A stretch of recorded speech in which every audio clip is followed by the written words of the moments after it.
Ladies and gentlemen, let me welcome you all very warmly to this webinar on the role of bioenergy in atmospheric CO2 removal. My name is Christian Rakosch. I'm president of the World Bioenergy Association. And for the ones that don't know our association yet, let me just say a few words on what we do and why we're there. The purpose of our organization is to promote the sustainable use of bioenergy. The resource that we have is our membership base, a wide network of companies and associations that are active in the field of bioenergy. This network gives us access to the most outstanding experts in the field of bioenergy. And bioenergy is a rapidly evolving set of diverse technologies to use energy from the sun that has been captured by plants. As these technologies are evolving, they are evolving actually very rapidly. They're becoming more efficient, they're becoming cleaner, they're becoming more diverse. It is important to share information and learnings on how to use bioenergy in the most effective and meaningful way. And that is our mission as an association, to share the latest developments with a worldwide audience as today in order to accelerate the sustainable use of bioenergy as a renewable source of energy.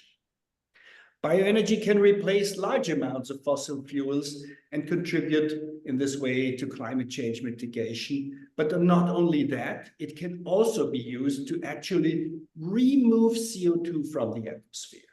And this is the topic of today's webinar. And we have invited world-leading experts on this subject to tell us why CO2 removal with bioenergy makes sense and how it can be done.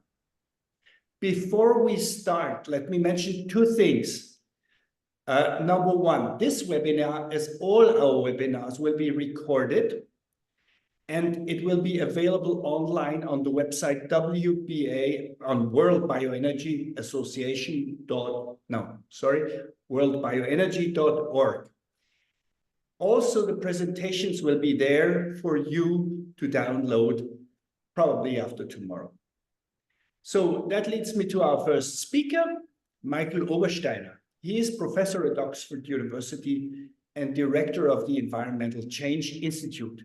He is also collaborating with the IIASA, the International Institute of Applied Systems Analysis, and he is a leading expert on the whole topic of CO2 modeling and CO2 mitigation. Michael Obersteiner has actually been the first scientist to call for carbon removal with the help of bioenergy. Michael, the floor is yours. Why do we need this technology? What is the meaning of removing carbon from the atmosphere with the help of bioenergy? The floor is yours. Thank you, Christian. Thank you. Yes, so I would like to talk a little bit about also the work we do out of IIASA, which you mentioned. We are basically the institute who is behind many or most of the climate mitigation pathways, the typical IPCC type of scenarios. Before, I would like to go a little bit into retrospection. As you said, Christian, in 2001, we published this paper, Managing Climate Risks, for us as scientists in the top journal, Science. And basically what we discovered back then was, and at that time, the world was basically heading as a target that was something like between 500 and 400 ppmv in the atmosphere, which translates to way above 3 degrees of warming. This was the climate target back then. And in my community, we were not very happy that we would agree to such a dangerous climate target. And then with Kenneth Möllerstein, we found BECCS. We basically he asked me, can I get double credit in the European trading scheme for carbon capture from a pulp and paper mill? And I looked at this, and then we realized this is a negative emission technology. And since then, the entire literature on the scenarios was switching from something which I would still call quite dangerous to something what we see here, the Paris Agreement, which actually is striving for a target of 1.5 or 2 degrees. So here, BECCS in that sense had a real impact by allowing us to formulate more ambitious climate targets. Although at that time, we were more thinking about the backstop technology, but that's something for history. So let me just quickly go a little bit into BECCS overall, not only as a engineered technology, but also as a land use technology, because we have many landscapes like this. This is a landscape in Brazil, and this can be transferred in something that is way more living and economically more useful. And so what would you do in this landscape? You would rewrite for biodiversity some areas you would conserve. A few years ago, we were thinking of red credits. They got very much discredited lately. But you also want to establish timber plantations. You want to have bioenergy plantations, which you might or might not want to combine with CCS. And in the background, you have to compensate for the lost production in this previous landscape. And this was cattle grazing, very extensive, through intensification of agriculture. If you just look at a piece of land and you look at what can you do there in terms of carbon management, two things come to mind. Purely from a forestry point of view, either you manage a plantation or a semi-natural forest, or you just let the forest grow out and do something what we call today regeneration, restoration, rewilding. If you use technologies like biochar, you see that you start to accumulate more and more carbon as a carbon stock in landscape or in a 3D surface, also subsurface. We have BECCS, we have even wood burial, which is still an exotic technology. We have harvested wood products, but we can also look at biochar in combination with enhanced weathering, where you apply rock powder. This you can also, by the way, combine with BECCS if you want, in order to maintain soil fertility.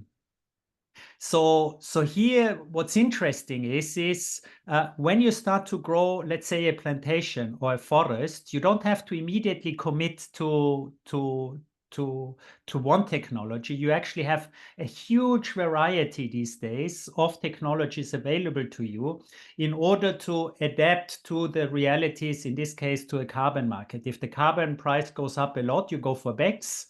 Otherwise, you probably just enhance harvested wood products. What came into the media also a lot was this entire notion of carbon opportunity cost. We will have speakers later from industry, and when you look into the literature, this is mostly the line of attack, where you basically take as a reference the forest that would kind of naturally grow, which is the upper line, which I presented before. And what you have is the plantation. So in this case, the plantation in landscape will never reach the carbon stock as a natural forest, which can be disputed, by the way. And this is just for illustration.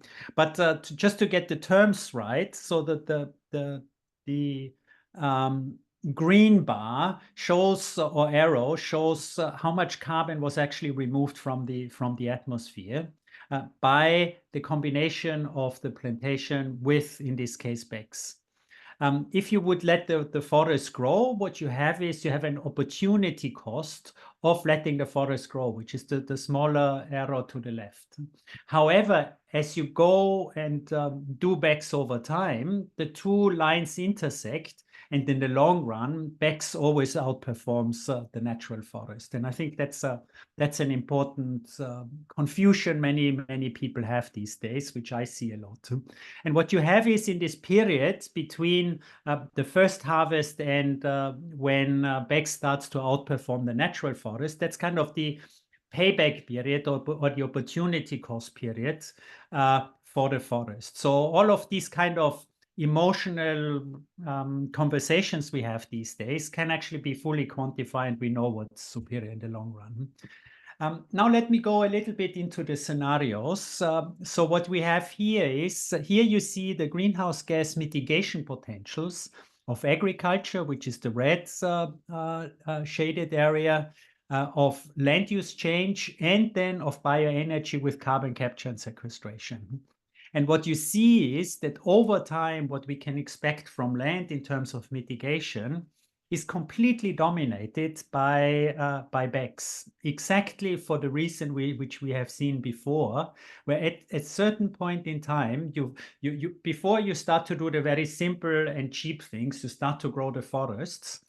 And then eventually you start to utilize more and more of the wood. All of these scenarios are done for bioenergy with second generation bioenergy, but the same insights hold for first generation all the way to fourth generation.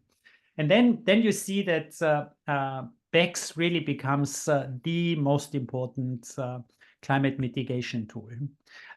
What you see nowadays in all of the emission pathways for the Paris Agreement, that by mid-century, by 2050, most of the scenarios go net zero, and then afterwards quite substantially negative. And when you just look at how substantial it is, it's basically half of today's emissions need to be removed in a sustained manner for at least 30 to 40 years. And this looks like a long way out. However, we are already in 2024, and 2050 is just the length of a power plant. So here, the decisions on how to configure today's power plants, including bioenergy plants, actually need to be mindful of a switch towards negative emissions. And these scenarios were then taken in order to formulate the Paris Agreement. And the Paris Agreement basically says we should peak greenhouse gas emissions as soon as possible. And then in the second half of the century, basically as of net zero, starts removals. However, the trick is these days that most of the peaking, which by countries is planned in terms of NDCs, the national determined contributions, we are still, the peak is far out. And the longer we wait, the more we have to remove afterwards. And here I would like to give another motivation for negative emissions, not only for BECCS. The more we overshoot, not only with the emissions, but even more so with the concentrations, because between now and net zero, we are still emitting, and the peak of concentration in the atmosphere is actually the point of net zero. And this is kind of the climate overshoot then. And what happens if we do climate overshoot? We might actually trigger permafrost, for example. And this is some new science which we published a few years ago, where we calculated what's the impact on the carbon budget. So basically the last amounts of carbon we are still allowed to emit. If we take into account permafrost feedbacks, which are typically not in the IPCC type of scenarios, so the conclusion was we have already a 5% probability that the carbon budget was gone in 2018. So this means from there on, you should actually not do any emissions anymore. Or you have to compensate at least on a 1-to-1 or a 1 to even higher ratio current fossil fuel emissions. Finally, these are new scenarios which are just coming out. This is unfortunately not published yet. However, if we hit 1.5 in 2100, we did not solve the climate problem yet, because there are, first of all, it's highly unlikely that we will actually meet it. Second, we have all of these climate feedbacks, and negative emissions will be with us for centuries. So the era of decarbonization is basically the next 25 years, but the next 200 to 400 years will be the era of negative emissions. And this is something we need to technologically prepare already today for. Therefore, it's quite important that we see negative emissions as an essential source of climate security, especially in the long run. Again, at least 250 years of net negative economy if we want to reach very long run targets, such as, let's say, for example, sea level rise. What's also more from a forest and forestry point of view is there are temporary trade-offs between forest conservation and the engineered solutions. And however, the engineered solutions are always superior in the longer run, just as I showed for the BECCS case. This doesn't mean that we shouldn't do any forest conservation, just the contrary.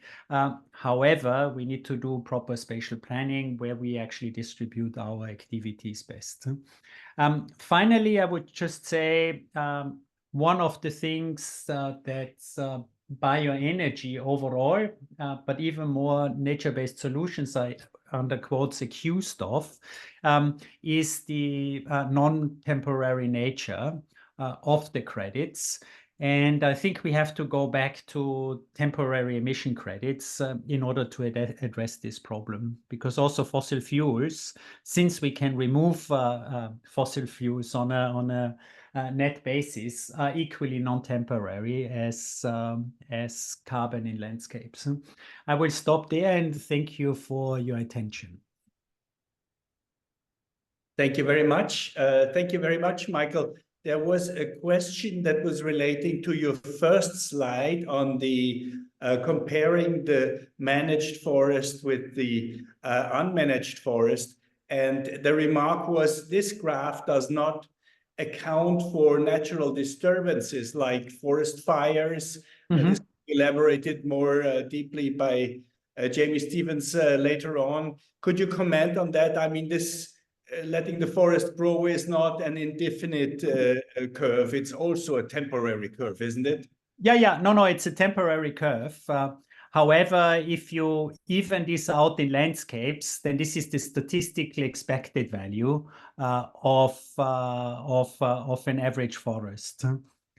So disturbances we always need to look at in a regional or landscape level, rather than only on a purely stand level. But it's correct. Yes, this needs to be factored in. Right. Thank you very much. That was a very clear and excellent, really understandable explanation of a debate that has been haunting our sector for a couple of years in the meanwhile. I think that was really very helpful. Let me now move to our second speaker, that is Mariano Molia from Drax, the company that is currently pursuing the largest project worldwide to realize bioenergy combined with carbon capture and storage. Mariano, the floor is yours.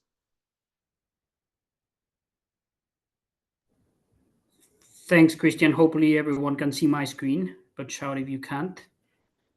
It's absolutely fantastic to be here. So good afternoon from wherever you're joining. As Christian mentioned, I'm from Drax, Director of International Affairs, and we have a very exciting asset in the UK and also very exciting plans to deploy BECCS globally. Mariano, yep. may I ask you to show full screen? Should be showing full screen, but is then might be a bit slow. Let me double check.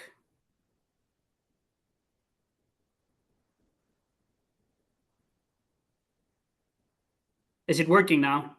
No, it isn't. We can handle it, I guess. Okay. We can still get the image. Sorry about that. Are you sure, or should I? Well, let's just crack on then. Yes. As Michael said, the stakes couldn't be higher, really. Well, we have made progress as a humanity recently to bring energy to more people around the world than ever before.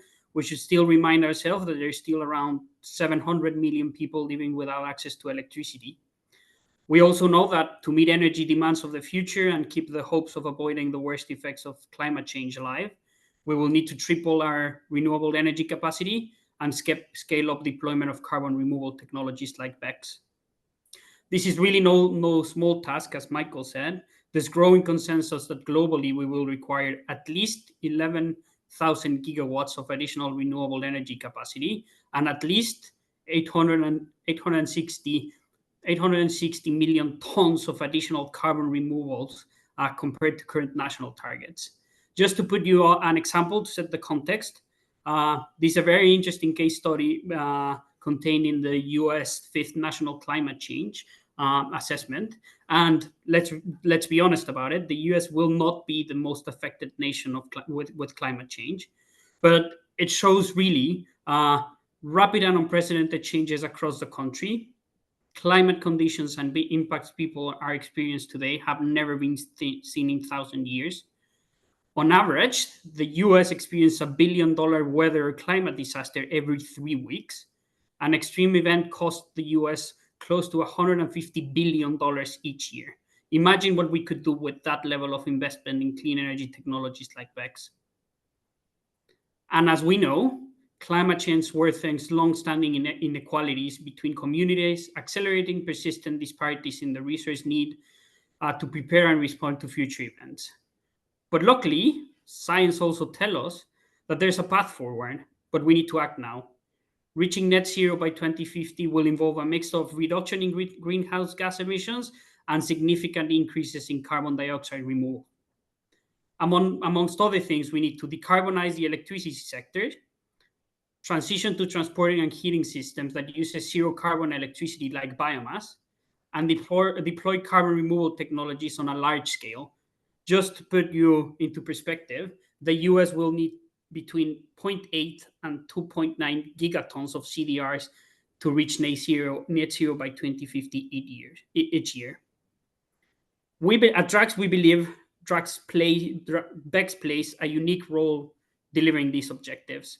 It is the only technology in the world that can simultaneously produce 24/7 renewable power and remove carbon from the atmosphere. For those who don't know how BECCS works, basically use biomass as a feedstock, capture that carbon from the power station, breaking the carbon cycle, turn it into a superfluid and stick it in the ground or sequester it on the ground. We have an ambition to be the global leader in carbon removals, and earlier this year, we announced our plans to establish a new business unit headquartered in the US that will focus on becoming this global leader in carbon removal, starting with BECCS. We have an ambition to capture 14 million tons of CO2 every year through our BECCS plant. But we obviously didn't come here from one day to the other. As you probably know, Drax was the first operator that demonstrated that we could capture 100% capture carbon from 100% feedstock of biomass in 2019. And we've been trialing and testing that technology for the last 5 years at our power plant in the UK.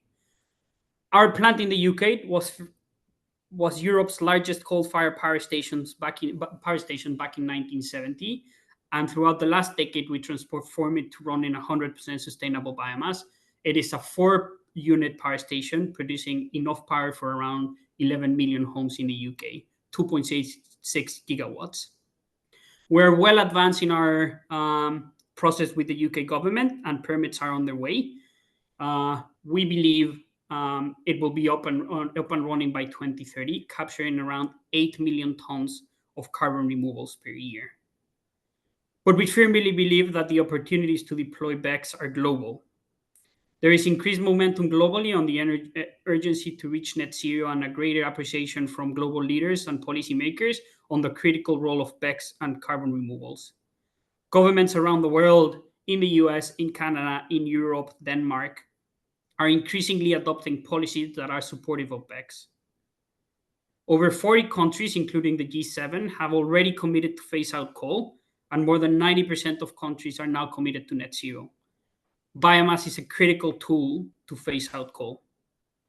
This reinforces the position of the UN IPCC on the importance of biomass and carbon removals, as Michael mentioned. And with 1,000 companies committed to be net zero as well, the global market for carbon removals, the other key financial aspect of BECCS projects, is expected to grow significantly as more companies implement their strategies. Again, this backdrop, Drax and our new business is actively looking for opportunities around the world. We normally focus on four key areas in assessing opportunities to develop BECCS globally. The first one is policy landscape. Policy and political appetite to support decarbonization projects and carbon removal projects is incredibly important. Biomass or access to sustainable feedstock is the second one, because sustainability is at the core of what we do. And then finally, storage. What do we need to do with the CO2? At Drax, we favor permanent storage, so access to permanent storage of CO2, as well as a positive regulatory framework for transparent storage operators is incredibly important as well. And finally, delivery. With BECCS by Drax, you create two products. One, as I mentioned, 24/7 dispatchable renewable power that can respond to the customer's need. And on the other side, that we need to dispatch to the market. And on the other side, what do we do with the CO2? Let me walk you a little bit through the opportunities we're seeing at the moment around the world. Beyond the UK that I already discussed, 8 million tons of carbon removal at Drax Power Station. Over the last 3 years, we've implemented an aggressive exploration program in the US, kicked off by the Inflation Reduction Act. As of now, we have our first site in pre-FEED study in the US South that should be operational by 2030. That is a power station that should capture around 3 million tons of CO2 per year. And we have other sites on their evaluation. But we're still assessing a pipeline of future new build and also coal to biomass to BECCS conversion in the US and around the world, and are actively exploring screening development leads in Europe and Asia. So finally, just wanted to say, we know we cannot do this alone. We are looking to collaborate with strategic partners like the WBA and others on this call to draw from the scientific expert and industry experts to deliver these benefits for the communities. We believe Drax is uniquely placed to meet this challenge. We have solved the technical challenges. We know we can deliver. We have the capital to deployment is available, but companies, shareholders, and governments around the world are ready to invest. But close, trustworthy partnerships to develop policies, frameworks, and global and governance to deploy CDR technologies like BECCS are incredibly essential. And this is the focus for me and my team, working with partners like you to deploy BECCS operations that could capture millions of tons of CO2 and permanently store them away. Customers, governments, and civil society rightly expect transparency, traceability, and accountability in what we do. And more importantly, communities expect us to take responsibility for the impacts of our operations, address them, and maximize the opportunities we create, all while being good neighbors and partners in local development. New supply chains must be developed that are fit for purpose and operate to the highest environmental and integrity standards. Communities must have the confidence that they are going to be part of this journey and will benefit from this transition to renewable energy. I believe that all these challenges can be solved in a true partnership. So together we can accelerate at the rate at which we are able to deploy carbon removals. Together, through BECCS, we can energize carbon removal. So we would love to collaborate with you and happy to answer any questions. Thank you very much, Mariano. I have seen a question that is addressing a critical issue, and that is, what are the costs? What are the costs of BECCS that you are calculating? I mean, it's really encouraging that the technology is there. It can be done. Demonstrating it at the scale that you're doing is, I think, a really, really valuable thing for the whole sector. But what level of costs do you expect? And the other question was, what is the area of sustainably managed forest that is needed to grow the biomass needed for that level of CO2 carbon capture that you're envisioning for the time being? So these 14 million tons. So in terms of cost and capex for a new build BECCS facility, as the one I described in the US, we're looking at around a $2 billion investment, and then almost a $1 billion OPEX budget. Important to note that a BECCS facility has 3 different sources of revenue, roughly. It's power market. That source of revenue will be heavily dependent on the power market that you're operating. The second one is policies and support policy mechanisms, such as 45Q in the US. Canada has also recently announced a CCUS tax credit, or direct government procurement from CDRs, or carbon contract for difference, as Canada is working on. And then the third one, as I mentioned, is the voluntary or compliance carbon removal market. Over the recent weeks, we've seen big announcement by Microsoft and other BECCS operators on deals to procure millions of tons of carbon removal credits, which is incredibly positive for the market and for BECCS as a technology. But I think, and then those costs are new build. The cost for retrofits will vary depending on the state of the asset and the location of the asset, Christian. So I think it's harder to give you a specific number. And then in terms of sustainable biomass available, it's a critical question. And I think, again, the first couple of projects that we will deploy outside the UK, instead of bringing the fiber to the power station as we do right now, we're taking the power station to the source of fiber. That's why we're focusing in the US South.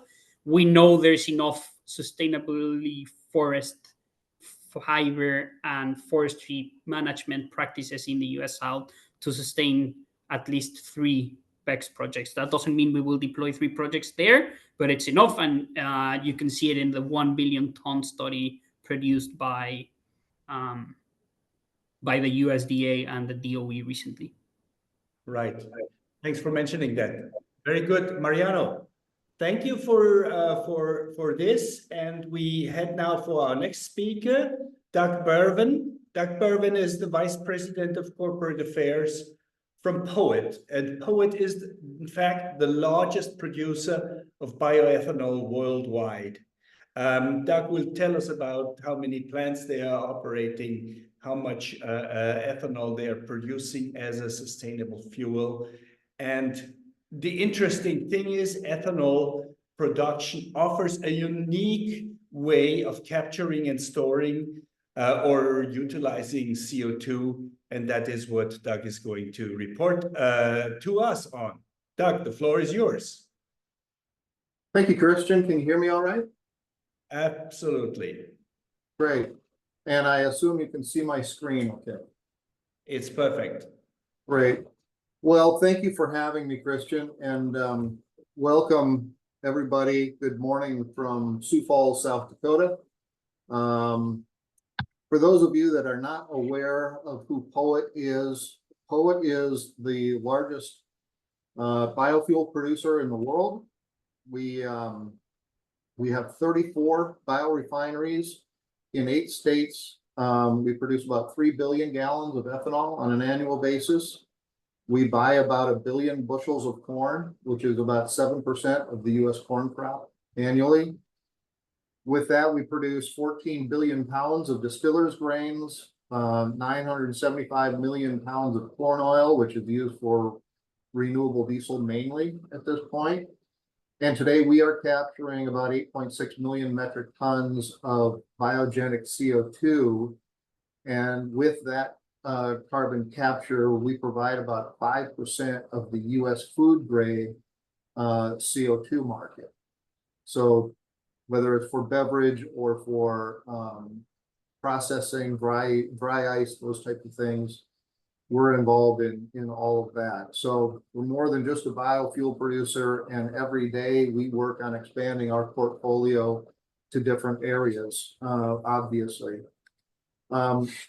We think we do see the world a little bit differently. And if you go to our website at poet.com, you'll see a lot of commentary about the balance of nature.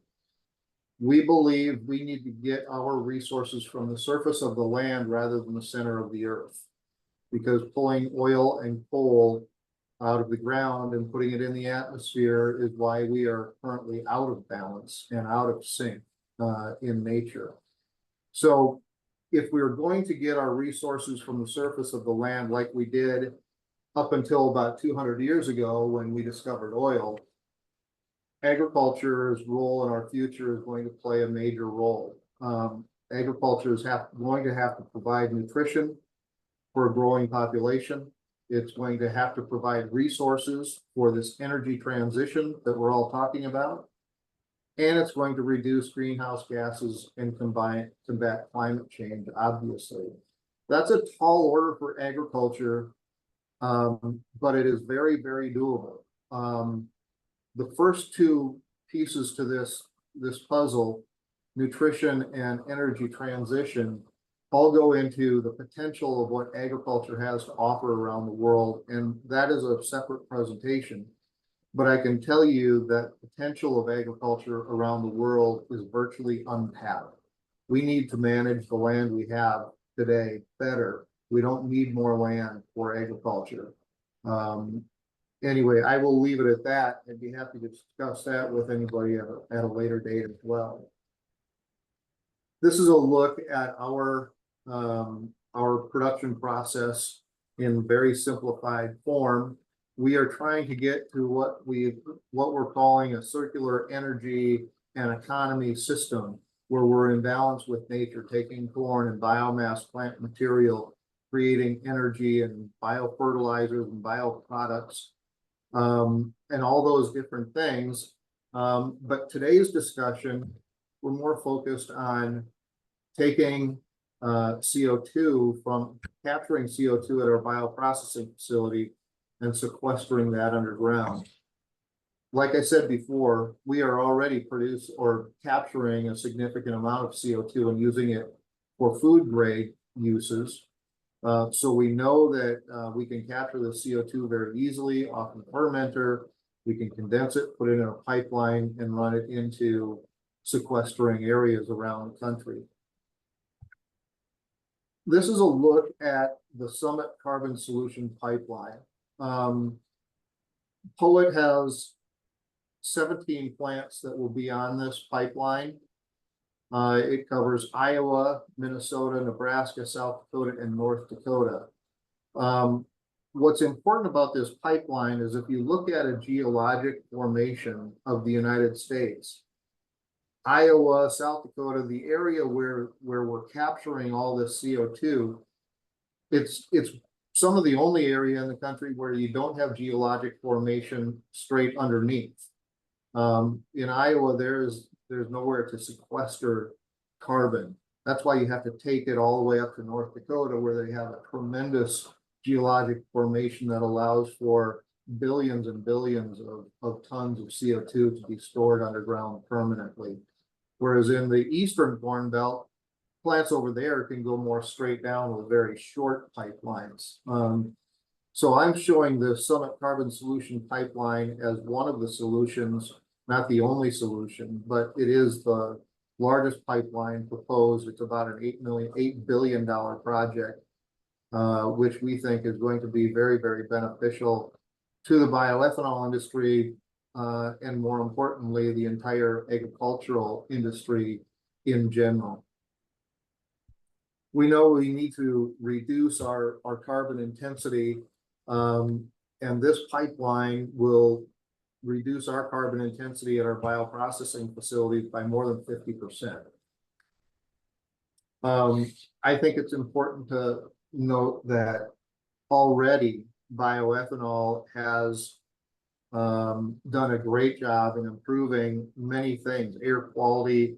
It's eliminated the need for MTBE, which pollutes groundwater. It's a high octane, low cost fuel, which reduces the price at the pump. Energy independence is one of the main things that we started our ethanol industry in the United States for, and obviously reducing CO2 in the atmosphere. I think it's also notable to say that taking corn and using corn is maybe the most elegant solution for bioethanol production, because it gives us energy and it also gives us more food or nutrition, enhances the global nutrition around the world. That's an important aspect to keep in mind.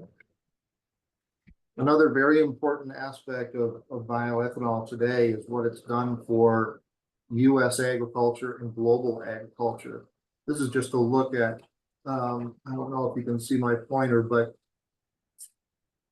percent of U.S. gasoline supply. This is the growth of biofuels industry in the United States. And this is farm land value, basically tracking exactly along with the growth of biofuels.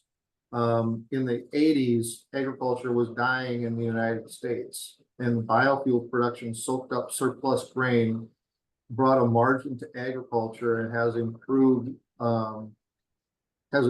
agricultural income as well as land values, which was vitally necessary. In short, we've created a blueprint in the United States and the Midwest that we can transplant to different areas of the world for successful agricultural development. We're really excited about this aspect, just to bring more food, more energy, and reducing climate change around the world. This is a look at bioethanol's carbon intensity today.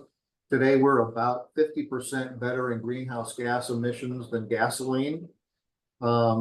And as a company, and mostly as an industry in the United States, we have agreed to be 70% better than gasoline by 2030 and carbon neutral by 2050. And I think with the pipeline and some of these sequestering strategies, I think we can beat those goals in time significantly. On the right side of this slide shows different pathways to zero carbon as an industry.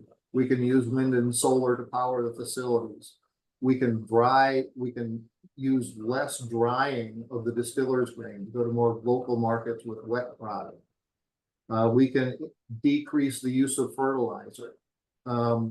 Using dairy and swine biogas to power the facilities would be a significant step in reducing our carbon intensity.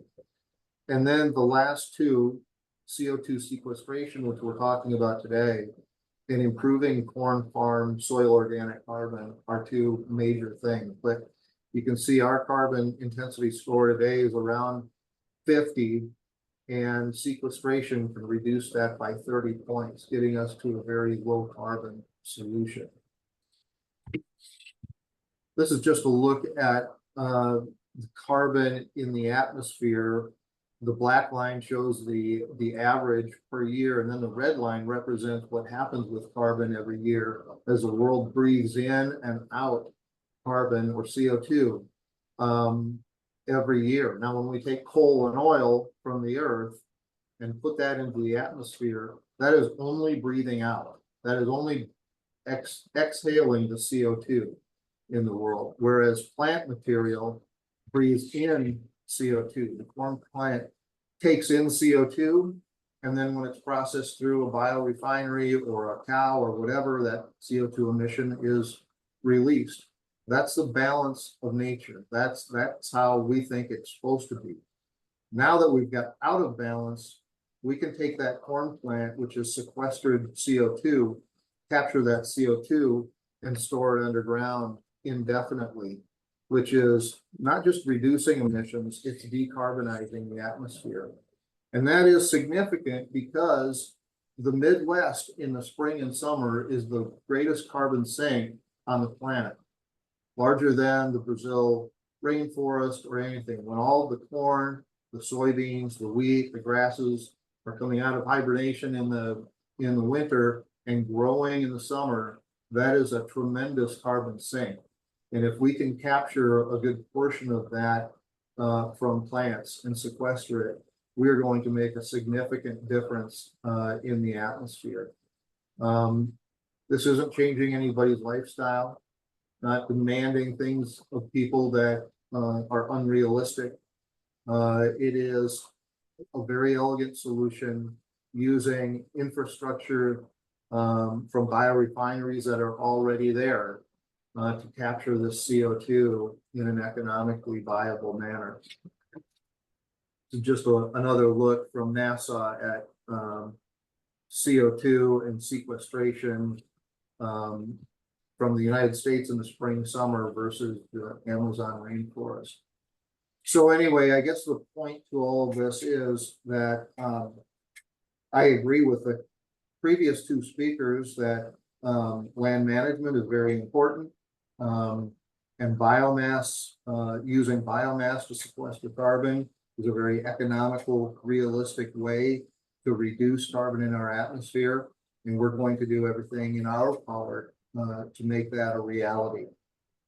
With that, I think I will leave it. Happy to answer any questions. Thank you so much, Doug. That was quite amazing. It's the first time that I heard of a real plan of a CO2 pipeline. And I find that very encouraging that you're really seriously pursuing this route to bury CO2 in the ground. There was a question from the audience. So anybody who wants to ask a question, please do so in the chat. There was a question that was asking, what do the panelists think about the debate of using productive versus marginal land to produce bioenergy? Can you comment on that, Doug? You're basically using productive land. Is there a lack of productive land? So we should move the bioenergy more into marginal land. What's the opinion on this? Maybe you can comment that, but also I would be curious to hear what Michael thinks about it. Yeah, I'll be happy to. In the United States, we farm about 350 million acres in total, and about 90 million of that is corn. It's productive ground that the best value is crops. Now, we have a philanthropy arm within our company that does a lot of work with agriculture in Africa. And in Africa, where they are typically getting 25 to 50 bushels an acre, whereas in the United States, we're getting 177 bushels per acre national average. We have gone into these areas which would be called marginal land just from what they have as production. And we give them some modern agricultural practices and techniques. And we're seeing a 5 to 9 time increase in production of that land. And that's why I say we don't need more land. We need to manage the land that we have available better. And that can be done with modern agriculture. The world population is not growing fast enough to keep up with the technology in agriculture and the increasing yields. Yields are outpacing population growth by a factor of 4 times probably. So if we want agriculture to be successful and we want it to be able to handle the energy transition, we've got to soak up that surplus grain, and we've got to create a margin in agriculture. That is critical. Agriculture needs more markets, not less markets. Michael, what's your take on this?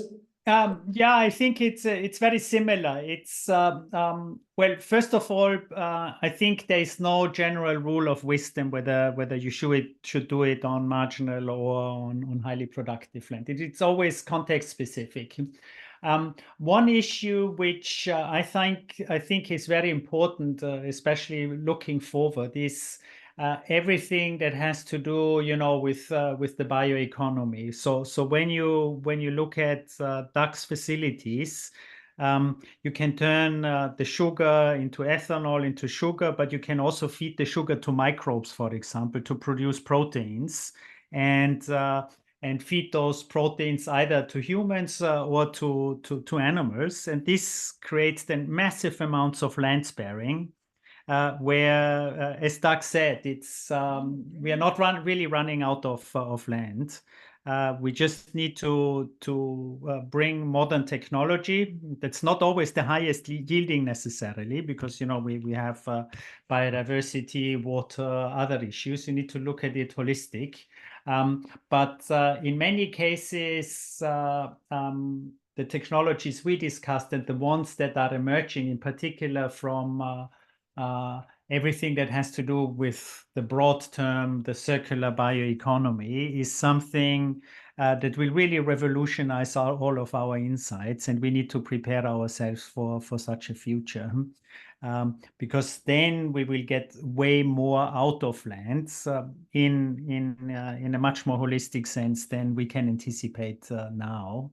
And so I think discussing this only in terms of marginal, non-marginal, I think is not incredibly productive. However, at the moment, we don't have any good methodological guidance to reward what really makes locally sense. So I think as a society, we are not incredibly smart yet to do this right. And so my plea would be, let's work on how we can actually get most out of it. I would definitely agree with your last conclusion, Michael. So we, for the time being, have not been incredibly smart in managing the CO2 challenge, because we're moving up the line all the time. So becoming smarter is something that we want to contribute a little bit also to with the webinars like today. So thanks so much for your inputs. And with this, we'll move over to our next speaker, Jamie Stevens. He is a bioenergy expert and consultant from Canada. And Jamie will explain to us why using wood for bioenergy and carbon capture makes a lot of sense. Jamie, the floor is yours. Thank you very much, Christian. So continuing on the theme of land management. So I'm going to talk about BECCS and why we would want to do BECCS, even if we didn't have a demand for the energy. It's because it's all about sustainable forest management, and particularly in a changing climate. So I'll focus largely on Canada, but there's applicability to many other countries, particularly northern boreal forests. But I think there's lessons for everybody here. So these are greenhouse gases from Canada's forest versus the timber harvest. So Canada's timber harvest is actually down about 40% since 2004. Largely that's because of closure of pulp and paper mills. At the same time, the net greenhouse gas emissions from our forests have gone from a net sink of greenhouse gases to a net source. So actually timber harvest is inversely correlated with net greenhouse gas emissions from the forest. So forests have actually become our largest source of greenhouse gas emissions in Canada. And obviously the reason for that is that we're losing huge amounts of carbon to wildfires. Many of you will have seen last year the forest fires that we had in Canada.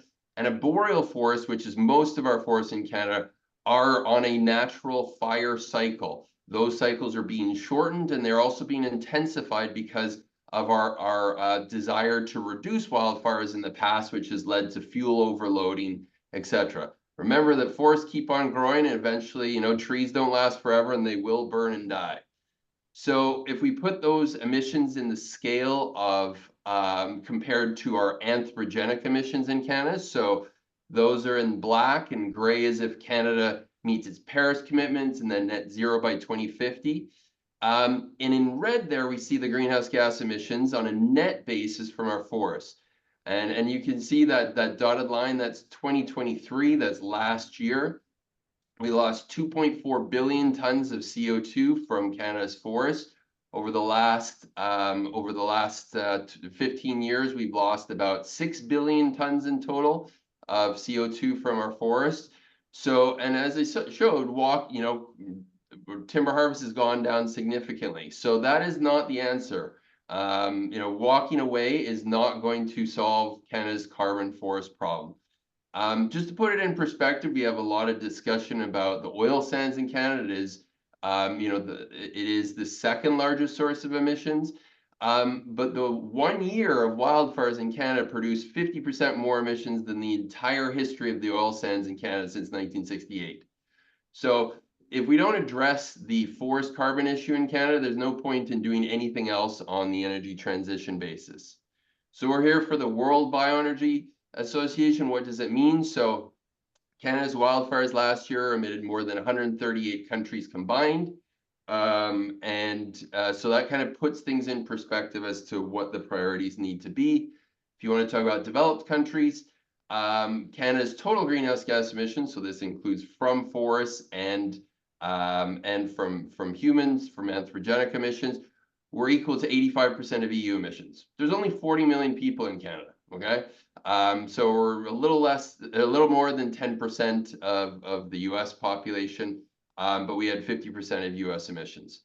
So clearly something else needs to be done. And you say, okay, well, yes, we have a changing climate. Northern countries are more subject to those wildfires. Does it have to be that way? We'll get into that. So just put it in perspective again, we had 18.5 million hectares burned. That's equal to France's total forest area, or more than the total area of Austria and Hungary combined. Does it have to be this way? So if we compare Canada and Sweden, you could say the same thing for Finland. We are all boreal forest countries. The wildfire rate, not total, but rate on average in Canada is 50 times that of Sweden. In 2023, it's 500 times. So the interesting thing as well is Sweden used to have higher wildfire rates than Canada back in the 1800s. So you say, okay, well, what is going on here? And when we put it in a per capita perspective, when we include forests, Canada has a per capita GHG emissions 100 times higher than Sweden. But Sweden has a higher per capita GDP.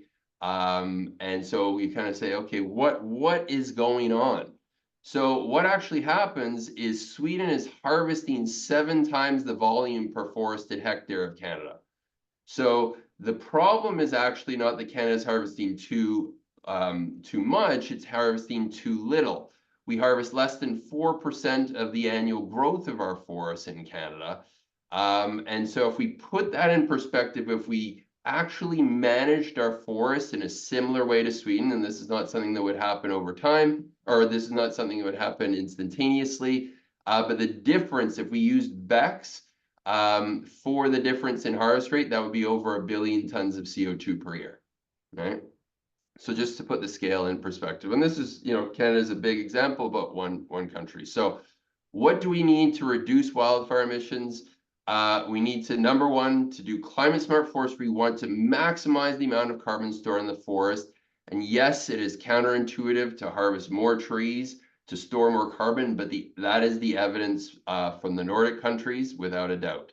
We want to store as much carbon as possible in long-lived solid wood products.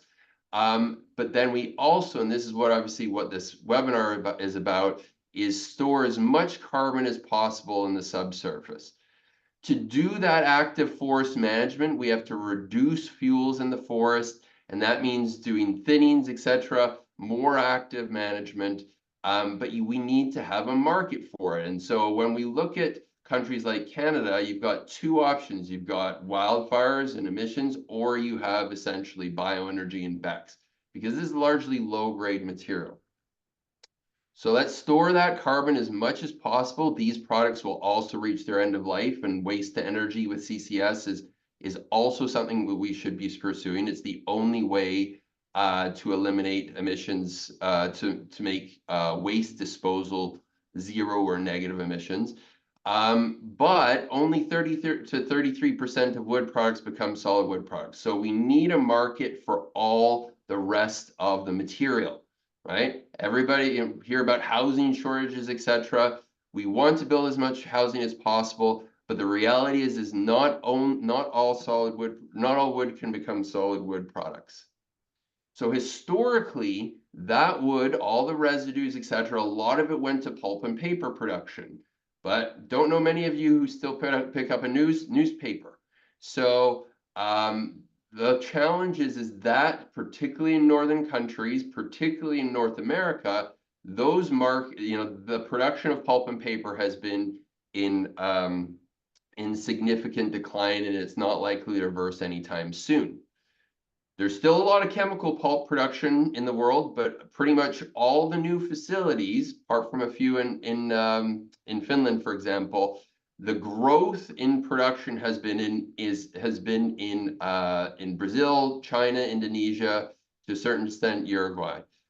Canada and the United States have lost millions of tons of production in chemical pulp. It looks even worse for what we call mechanical pulp. And so this is the market where those residues, where the low-grade wood used to go. This is newsprint, not a pretty picture, right? So the challenge is that we need markets, just like Doug talked about on the agricultural side, we need markets for this material. So what will replace pulp and paper? Well, I firmly believe the number one is bioenergy, but obviously taking it to the next level is BECCS. Sweden is able to do that much more active management to harvest much more wood because it have markets and because of the growth of things, particularly like district heating. In Canada, 2/3 of our energy consumption is heat. We spend a lot of time talking about electricity, but heat is really the product, and in about, particularly in the developed world, about 50% of the energy market in most countries is heat. In Canada, it's 2/3. It's kind of cold here. So I don't need to go at what BECCS is, but the key thing to keep in mind is you have multiple decarbonizations occurring at once. You have electricity, you have heat, you have that carbon dioxide removal, but in the case of Canada, you also have those avoided wildfire emissions. We can store more and more carbon across the land base and avoid that carbon release, which is our largest source of emissions. Also, when we talk about the use of, what is the best use of wood from a greenhouse gas perspective, if you do a combined heat and power plant with CCS in Alberta, for example, you get 6 times the greenhouse gas reduction per ton of wood as taking that same ton of wood and creating sustainable aviation fuel. And the BECCS option is much lower risk, much lower cost per ton of CO2. You've already heard about how, globally we need BECCS. Just a reiteration that this is really a key part of IPCC mitigation pathways to 1.5, particularly if we delay decarbonization, which is what we're doing. When we look at cost competitiveness, and there were some questions about what does BECCS cost? Well, it really depends upon the facility, but let's say $150 a ton US. We think that is a feasible number when you are at scale per ton of CO2. This is a cost abatement curve graph from Goldman Sachs. And so what it shows is for the emissions in the world, about half of those emissions, it is lower cost to do a BECCS carbon dioxide removal onshore. So we're talking, for instance, the US South, Alberta, Saskatchewan, etc., than it is to actually reduce the emission. Not to say that we shouldn't try to reduce those emissions, but we have to think about cost effectiveness here. It also results in a lower energy cost locally, which is a critical component because we can't assume that local energy consumers will be covering that. And what the key thing is that because you've got multiple products, because you've got that carbon dioxide removal, basically the sale of that carbon dioxide removal results in a lower net cost of energy for local energy consumers. And that is why local governments, etc., particularly in rural areas, can be highly supportive of BECCS. Finally, last thing, this is a quote from Canada's energy regulator. So this Canada energy regulator goes through all different scenarios as to meeting net zero and everything like that, what is the energy future going to look like? And as I said, when you have a co-product, as the carbon price of the value of carbon goes up, biomass carbon capture and storage, BECCS, becomes a negative cost energy generation option, where the average cost of production in a global net zero scenario is minus $85 a megawatt hour, right? It is because when you are comparing the value of avoiding an emission in, for example, aviation, some of those other hard to abate sectors, the alternative is in the hundreds and hundreds and hundreds of dollars or even thousands of dollars per ton of CO2. And therefore, doing a BECCS CDR is actually the lowest cost and most carbon efficient way to do it. So, and from our perspective, I mean, this is the alternative. So it's pretty clear. Number one, we need to create that market to be able to do better forest management and to decarbonize the rest of the planet. Thank you very much. Thank you so much. That was really a fascinating summary of the different options that there are in using forests or not using them in the context of boreal forests. I mean, there is a question, I think, that brings it pretty much to the point. What is holding back Canada from becoming a major BECCS provider? Why is this happening, or is it not happening? And if it isn't, why is it not happening? So one of the major challenges we actually face in Canada, and this is a big difference between Canada and the Nordics, is that in Canada, 94% of our forests are publicly owned. So what that means is that the forest asset owner, the governments of Canada, so mainly they're provincial governments, they're provincially government owned, they don't spend any money managing their forests. So if you go to Sweden and Finland, a lot of land, forest land is privately owned. The family-owned forests, they go in, they're actively managing, thinning, removing dead, disease, dying trees every 10 years or so. We don't do that in Canada. We allow forests to build up, forest fuels to build up, and then we get mega fires. Because in general, the governments are not spending to do those, let's say, treatments, the active management, because when you do those, you're removing low-grade wood, which doesn't have a significant value, right? So that's, because when we do those thinnings, those climate-smart forest fuel risk reductions, the economic benefits are accrued by the landowner, not by the actual consumer per se of the wood. So that's one critical thing. We're also not, we have a carbon tax, we have carbon valuation in Canada, but it doesn't apply to forests, right? We are not valuing the fact that we're losing all that carbon from the forest, right? So that, again, the system, the policies are set up so that all that lost carbon has no value, right? But it does have a major cost in the form of health, in the form of, if we're going to say carbon's worth, in Canada, it's supposed to be worth $170 a ton Canadian by 2030. That type of valuation, if we actually applied it to the forest, would be much more than enough to be able to develop a much larger bioenergy and BECCS industry. So what you said basically covers another question that was, are the forests that are burning in Canada managed forests? Are they monocultures that have been kind of artificially built up, and that is why they're burning? So what we generally do in Canada in the boreal is we clear cut. So forestry companies, like forest products companies, have to be viewed as tenants on the land, if you will, because they are given the right to harvest.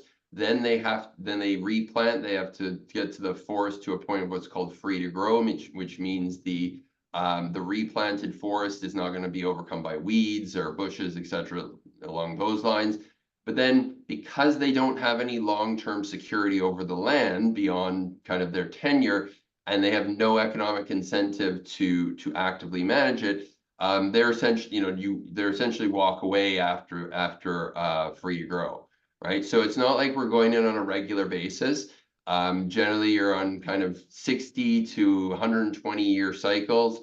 but they are not, there is not an ongoing per se management of areas that have been clear cut and replanted. So that's part of the challenge. And then if you don't have market for that low grade wood in the form of pulp and paper, as all those graphs I showed, Canada's was by far the leading producer of newsprint in the world.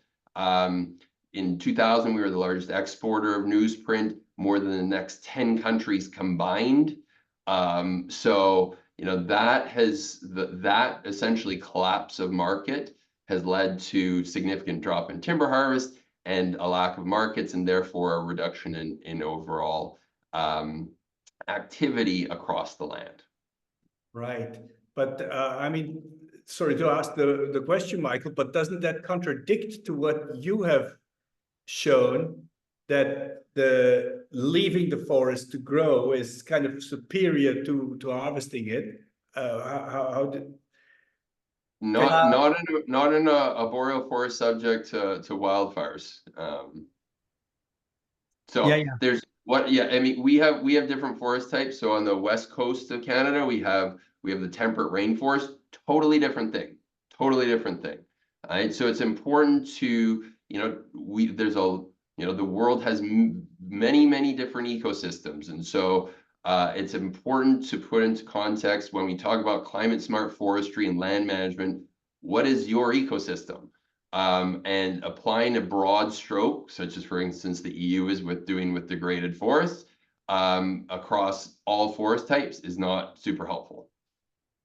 Michael, do you agree with that?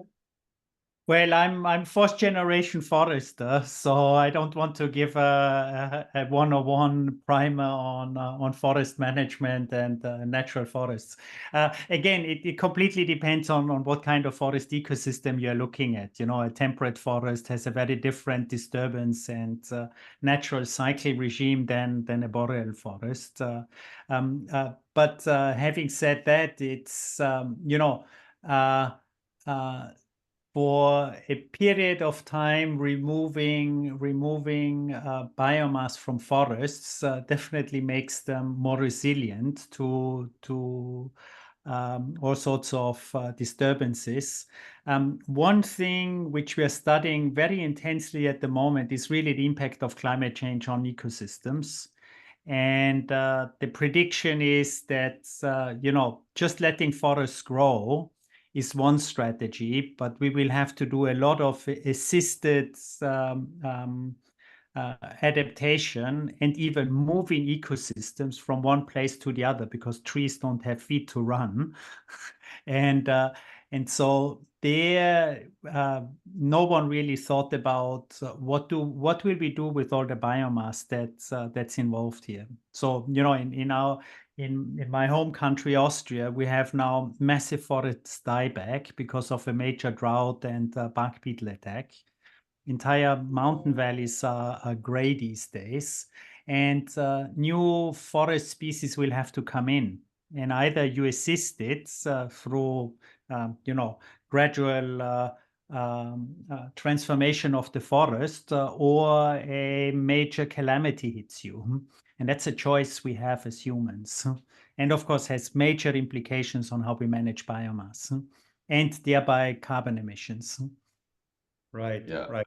I think we need to put in perspective of the ability to respond to to different disturbances, and to keep in mind that with bioenergy, it's unselective as to the quality or species or anything of the wood fuel, and so that's a critical component, is having that, being able to do those positive forest operations. Means having a market, and bioenergy is that market. Right. Well, thanks so much. That was really interesting. And that brings us back to the ethanol topic.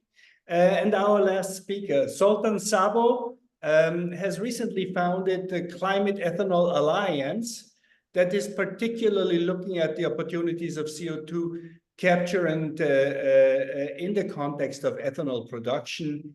And Sultan, the floor is yours. Thank you very much, Christian. Yeah, indeed, I will be moving back to the liquid form of bioenergy. And I'm Secretary General of Climate Ethanol Alliance.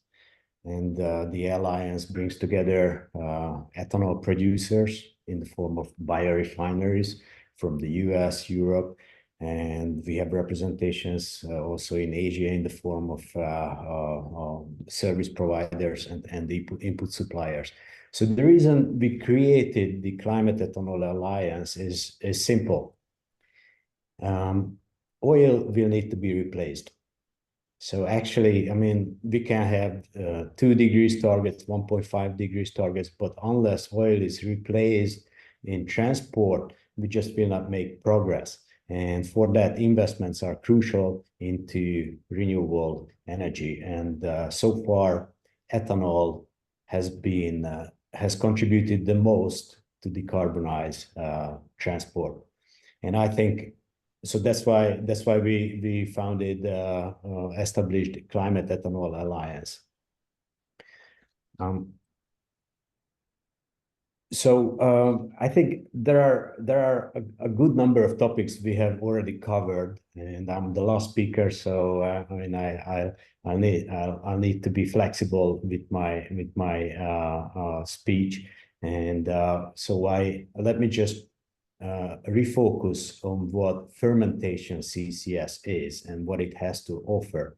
So a modern biorefinery, as we already seen, is a complex plant. It doesn't only produce energy, but it produces a good number of outputs such as food, feed, bio-based materials, and of course, energy.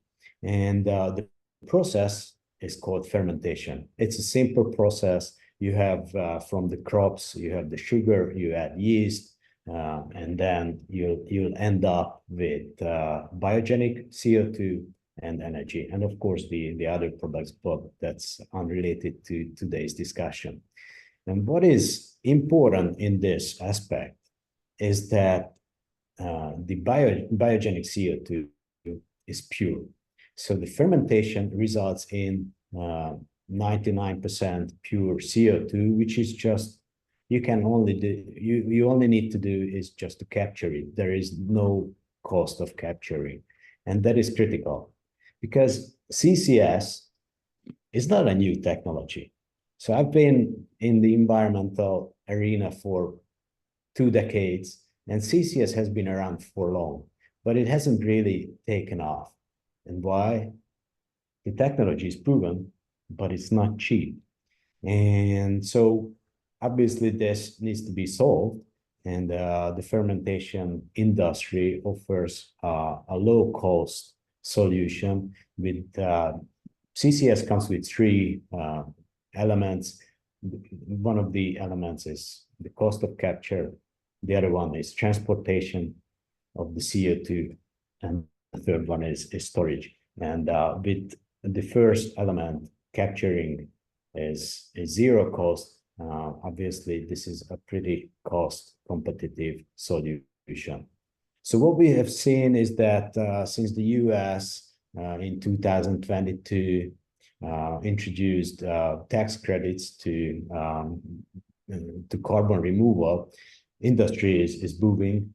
And you have already seen the proposed CO2 pipelines crisscrossing the whole US. Europe is lagging behind. And there are, of course, reasons, but one of the key reasons is that we just do not have a business case here. The financial incentives, the regulatory framework is not available in Europe. So having said that, Europe has also a large potential just from the fermentation industry. 10 million tons of CO2 is available for capturing, and this CO2 is currently vented into the atmosphere. So that needs to change. And what to do? And so carbon removal, of course, the regulatory environment is important if we want to advance carbon removal.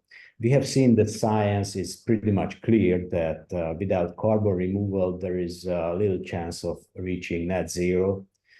So negative emissions are needed, but the public acceptance is not there. So there is little discussion about how to actually advance carbon removal, but science is clear, and the technology, as I said, is available. The next element is markets. I mean, in the US, there is sufficient financial incentives. So our expectation is that, say, in 2 years' time, pipelines will be operational. Already there are 3 biorefineries in the US that are storing CO2 underground. But in Europe, the compliance market is not there. It's years away. And in the rest of the world, it is in a similar situation. So today, business mostly relies on the voluntary market, and the voluntary market is fragmented and scattered, and it doesn't really offer the price that are needed for most carbon removal projects. So obviously, there will need to be a business case, not just in the US, but in the rest of the world. And as I already said, cost is a key element. So if you consider a business, be it Microsoft or whoever, a buyer, potential, a large buyer, they are not prepared to pay several hundreds of euros or dollars per ton of CO2 sequestered. So they can buy some credits, but that will come from their marketing budget. So unless the cost of CO2, the price tag decreases, these big buyers will not advance big time. So either there will need to be a regulatory market suitable for investments to take place and create a business case, or the cost of technology will need to climb down sufficiently. And of course, CO2 infrastructure will need to come. That will be just like, the gas network today in many parts of the planet, and it's actually happening, but at a slow pace, so speed, because you need to transport CO2, and you can do it either pipeline or shipping or rail. But if you want to have a cost-effective infrastructure, that will be in the form of pipelines. And that requires approval, and of course, public acceptance is important here. And then storage capacity will also need to be built.